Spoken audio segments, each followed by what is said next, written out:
3, 4, hit it! Talagang dakdaka na dito sa PBA! Ito ang buzzer beater jam ni Richard Yee. Ang ganda bola sa frontboard, Richard Yee! Yes! Good pass, counted. Counted? Yes. And that will count, mga kaibigan. Marlo Aquino, hindi mapigilan. The second group. Aquino ay sinalsak ang bola. Sumakay pa kayong lahat.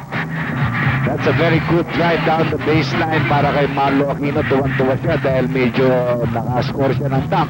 Na-foul pa siya.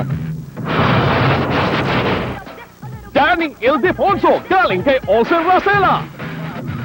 Eto na naman ang pasang Ildefonso. Ang ganda yan. Sabi niya, Engine! Raise the roof na yan. Raise the roof na wala tao rito. At si Danny Ildefonso, dapat binabayaran ni Brad Pitt kung di rin nakikita Danny Ildefonso, di sisikat yung alien eh. Danny Ildefonso na naman, pinapakita kung paano siya lumipad. Ildefonso na galing. Going above the rim, runs the run for Danny Ildefonso. At taas na elevation, hindi Danny Ildefonso. Transition pass, pinatawag natin na racehorse style.